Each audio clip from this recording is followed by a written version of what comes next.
This week on Gymwright Live, we interview Stephanie O'Donnell of South Tampa CrossFit and learn how she and her business partner make their business partnership work like gangbusters. For all of you listening to this via podcast, be sure to check out the video version of this interview and the extensive show notes at gymwright.com. And if you're enjoying the show, please leave us a 5-star rating and written review. If you'd like to watch the show live, we record every Friday in the network, which is our free private Facebook group for the motivated gym owners of the world to share their best tactics and strategies to grow their businesses. Join the network today and get in on the conversation. All right, now back to the show.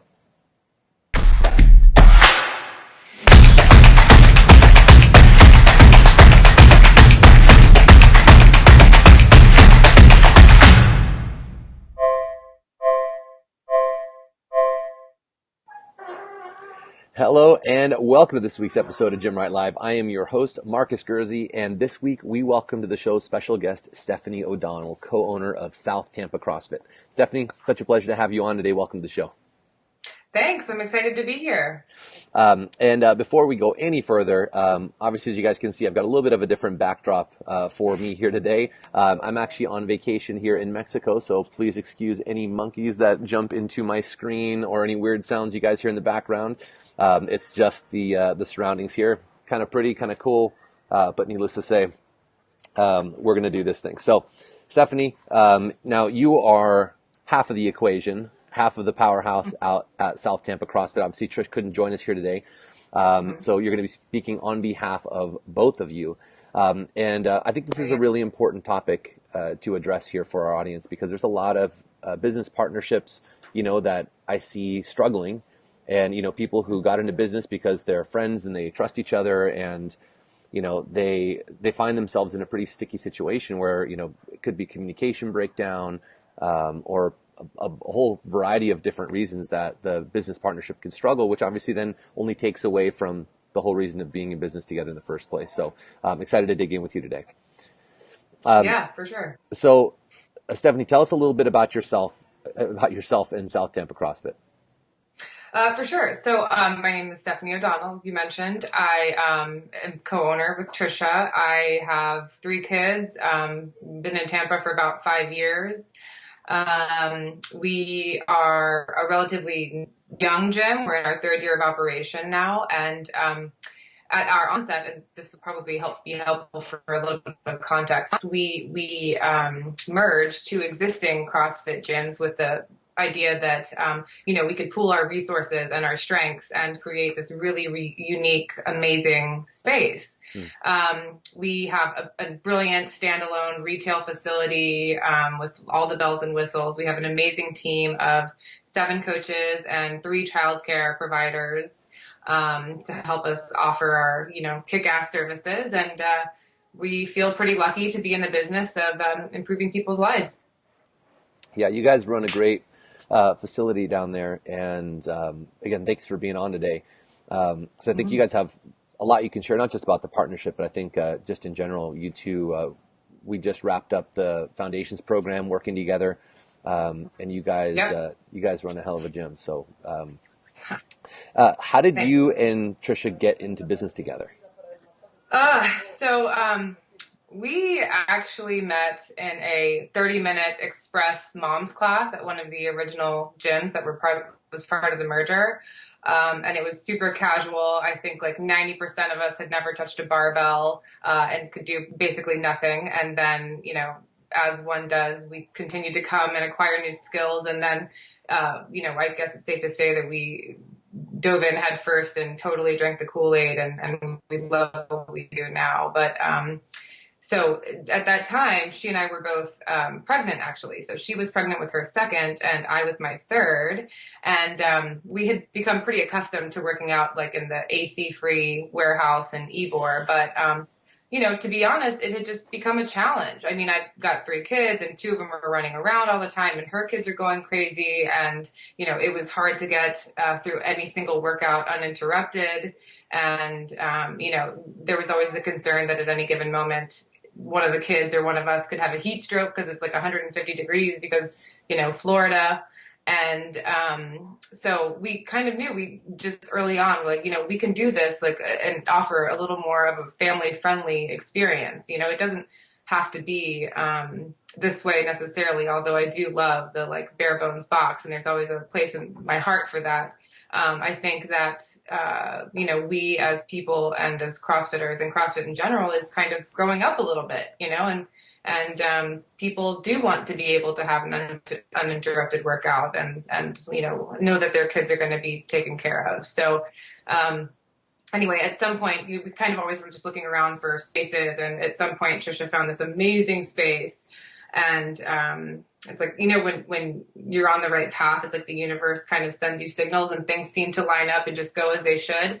And so it was kind of like that, like it was meant to be. We found the space and jumped right in, and so then we also the original gym where we were, and this kind of gets into the partner dynamic portion of it. But there are two gym owners that we knew very well and had a good relationship with, and they were running pretty successful gyms. And we thought, like it would be great to work together because these were two guys that, these people, this is pretty common. It was a one-man shop. So they essentially worked 365 days a year even, and coached almost all the classes and worked all the time and had no breaks. And it's almost like doing 7 back-to-back marathons. They were exhausted. And so we thought, we could sort of divvy it up. And Tricia, her background is in marketing and finance, and mine is HR and healthcare administration. And so we were going to run the back end of it, and they were going to run the front end and coach the classes and do the coach development and all of those things. Mm-hmm. And so that was the intention originally and sort of the beginning of it all. And what would you say are a few of the most challenging aspects of working with a co-owner? Oh gosh. It's been an interesting and somewhat bumpy road at times, for sure. I would say that it's really difficult to share control and reach consensus.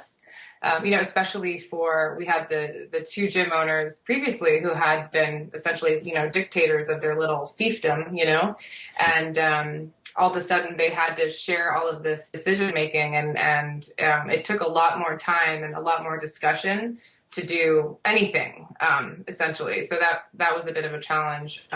And it's really hard to just, especially if you're used to controlling every little portion, to give that portion or sub portions of those responsibilities up, can be really, really difficult. So, those were big challenges for us. And I think also, even now, and this one's a little bit silly, but just keeping your ego in check, Tricia and I are both like super opinionated alpha females, and we both want to lead the show all the time sometimes. And so there's a bit of, just like, all right, like, we all want the same things, and, just take a step back and we can all do these things and it'll be fine. It doesn't have to be me.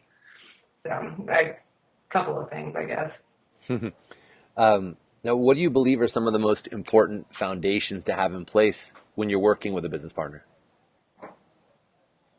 Gosh, it really is so much like a marriage.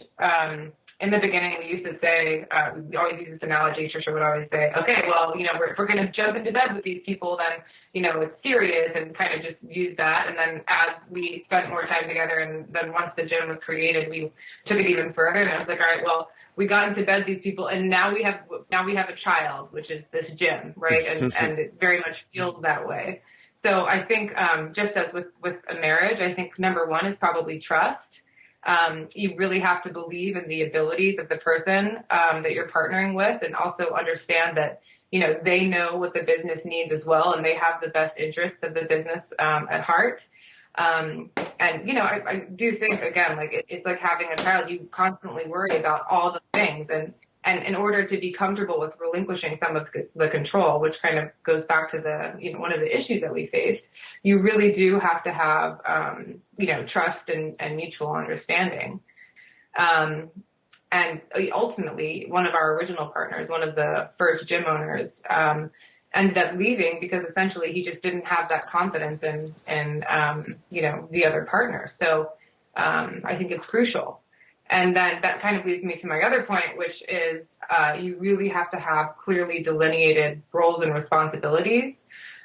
So with the two gym owners, we essentially had a ship with two captains, and like there was too much overlap, and they were trying to do the same things, and of course had a different idea of how things should be done and the best way to do things, and so that was a source of conflict. So I think if like now, like I said, Tricia's marketing and whatever, and I'm doing my thing, that it becomes much clearer because you have your little piece and I can run with it, and I know that she trusts me and has all the confidence in my abilities and what I'm doing, and vice versa. So it makes it a lot easier to just kind of know where we know what our little job is. And then I think the last thing would be just persistent optimism. You're going to hit roadblocks. It's inevitable. There are bumps in the road. And I think that how you choose to face these obstacles and what you do about it is kind of what defines you and defines your business. And it can make or break, and there are some days, quite frankly, where it means just like hanging on and living to fight another day, But if you keep your eye on the goal and you remain persistently optimistic, then, but still realistic, you have to be realistic, then it makes a big difference. Yeah, of course. I mean, like you said, I mean, it's inevitable. You're going to run into different challenges. And, I've been in many business partnerships, and, what it always comes back to, I think, is number one, the communication and being able to, even when it gets challenging, especially when it gets challenging, to be able to just have a conversation and say, look, I know this sucks, or I know whatever's going on, or I know you're upset, or I'm clearly upset, or whatever it is. And just being able to work through it and keep the attitude and the spirit of things positive, rather than letting it spin, so quickly it can get spun out of control. And then you find yourself just getting angry with each other, and now no one's solving any problems. Right. And I think that happens so often for people because they, we put a lot of heart and soul into running our businesses, and, we put all this energy into, trying to make it happen and make it work. And if you let some of the temporary negativity or challenges kind of take over and influence now how you guys are going to communicate amongst each other, you put the whole operation at risk.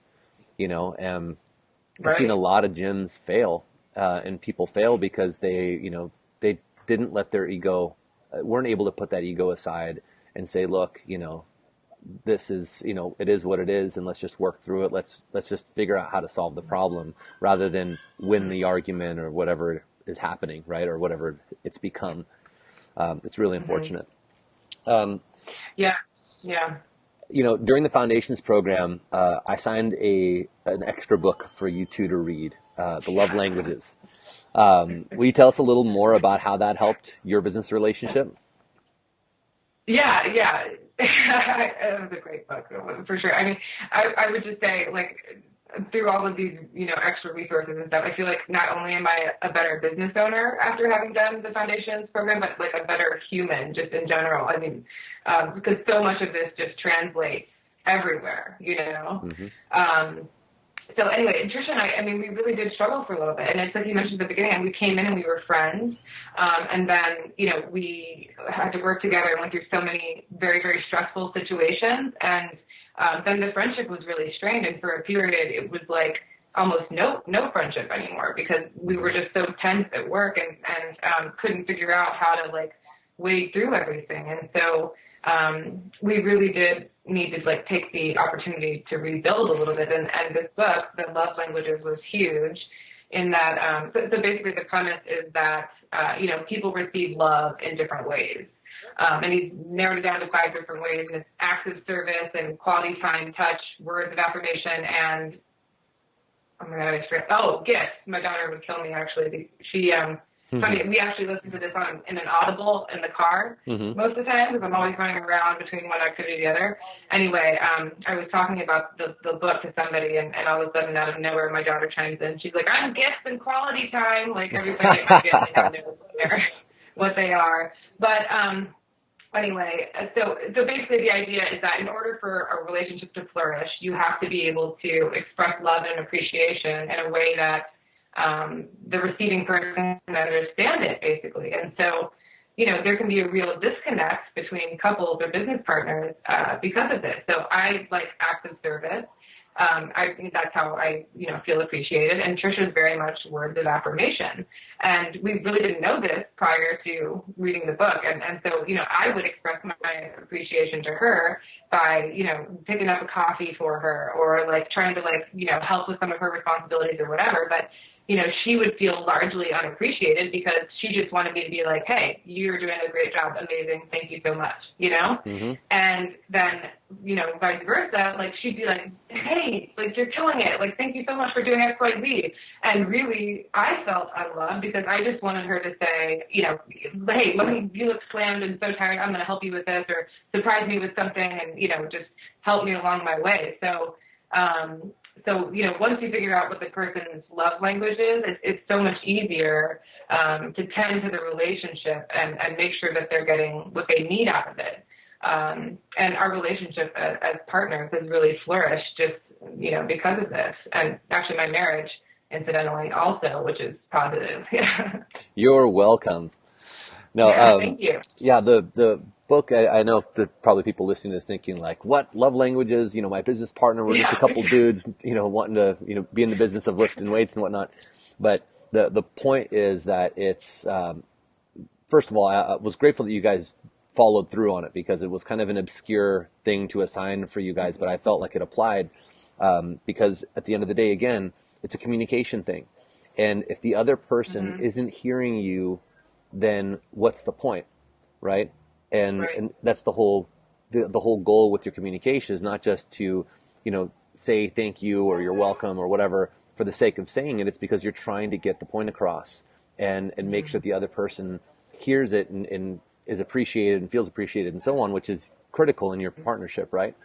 And in that case, I saw that you guys were struggling a little bit with that, and easy fix.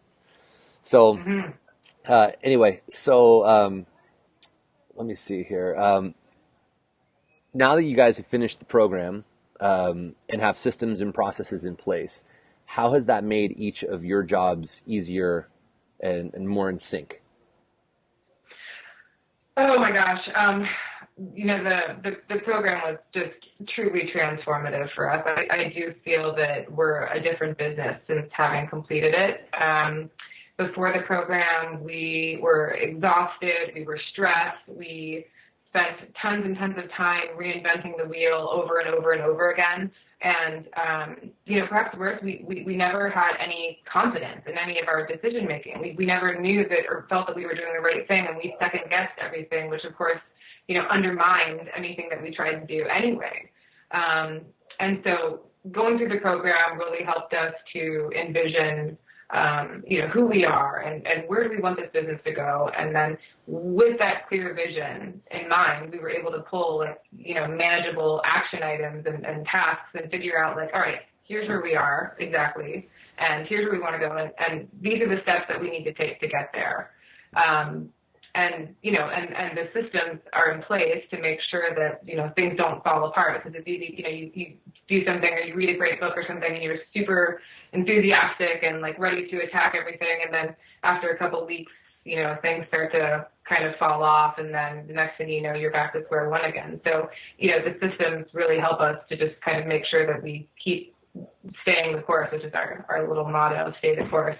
Anyway, so yeah, it keeps us on track. And I think, for the first time, we both feel really confident in our decision making. There's no hesitation or second guessing everything that we do. So in that way, it's also been really empowering for us. Awesome. Now, what system or procedure in particular did you learn from the program that's made the biggest impact on how you run your gym? Gosh, it's so hard to narrow it down because really just every piece was so crucial. I would say, and as you know, in our particular case, we spend a lot of time on the money map and doing the financial forecasting, which was huge for us. One thing I really appreciated about the program was that although you have an outline and there are things that you want to hit throughout the program, like if you get to a sort of a sticky point or an area where you need a little more time and attention, you were able to just like stop and we spent extra time there because that's what we needed. That's what our business needed. And so the money map and the 3-year projections, that was sort of a 1 year, 3 year. We struggled with all of that. And, now to have clarity there is so huge. And I feel like, as we went through it, I was always so shocked because I just felt like all of these things, like there was a secret to it. And like, I just didn't know the secret. And so much of it was just sort of unveiling the simplicity behind all of it. And just like, listen, if you have this system and you execute, like it's not going to take you 12 hours a day, right? Like you can do this and it's manageable and it's right in front of you and here it is. So that was amazing. And then I think, the project management tools have been amazing for us. So, per your advice, we, and another book, I think we read, you had us do like some significant homework outside, but this is another book that we read. I did. And yeah, it was good stuff. And so now we do 2-week sprints for all of our projects. So our projects are broken, like we have our whole wall full of sticky notes and we have all of the things that we have to do on there. And we have a 2-week sprint. So each big project is broken down into tasks. And then once every 2 weeks, we go and we pick our task, we put our name on it, we put that it's in progress, and then, we have a deadline and it's executed by the end of the sprint. And you finish the sprint with like a deliverable. So I'm like, okay, like I'm going to do X, Y, Z, I'm going to do our welcome packet and this and this. And, everybody can see that I'm working on it. And then at the end of the time, like, here's my welcome packet, so it really helps to keep us on track and moving forward. And we've accomplished more in the last 2 months or so since having completed the program than we did probably in the entire first 2.5 years, honestly. It's amazing what a little structure around, what we're doing with our time and, being able to sort priorities a little bit differently, what an impact that can make on, obviously on how much you get done, but look at what it does for you and your partnership and for the business as a whole, for your team. I think that project management often gets overlooked in this business because we're coaching and we're, in the business of fitness. We're not organizing, we're not shuffling paperwork like, you would imagine you would need a project management system for, but it applies just the same, and I think we just kind of forget to integrate those types of tools. And, implementing the one that we did for you guys clearly did a lot for you. So I'm happy to hear that as well, by the way. I checked in on you and you had a nice update for me. You're like, we just finished our first sprint. Look at all this stuff we did. And I'm proud of you guys. You would love our post-it wall for sure. You'll have to take a picture and post it in here in the comments so people can see what you're talking about. Absolutely. I definitely will. So if you could give gym owners one piece of advice, what would it be? I would say, so before we actually started the foundation, I mean, we knew, after a year or so that like we could use a little bit of help. And it wasn't that like, our business was growing fairly steadily and, we were doing well, but it never felt like we were doing as much as we could, and I think like we were sort of trying to sip water out of a fire hose all the time. It was like we had this massive list of things to do and it wasn't really ever getting done and we never really felt satisfied. And so we actually looked at doing a program earlier and, because we were worried about finances and like, is this the right thing to do? We didn't end up doing it. And so I think if I could go back and redo that year and do all of the training, I definitely would. I think that, it's worth taking the time and investing in yourself and in your business. Even, Tiger Woods has a coach. The best athletes have coaches. So, nobody is sort of above getting some help. And there's nothing wrong with realizing that, even if you run a tight ship, that there's room for improvement because there always is, and I think the bar just is continuing to be raised by, amazing gyms around the country, around the world. And we can work to continually improve, but you do have to take the time and be introspective and, reach out and look for somebody who has, maybe 20,000 view as opposed to, somebody who's in the weeds with you. Sure. No, nothing wrong with getting a neutral third party in, especially when you're dealing with a partnership. I think to help kind of make it fair and neutral and say, hey, look, this is this is what we're seeing out here. So anyway, thank you very much for sharing, Stephanie.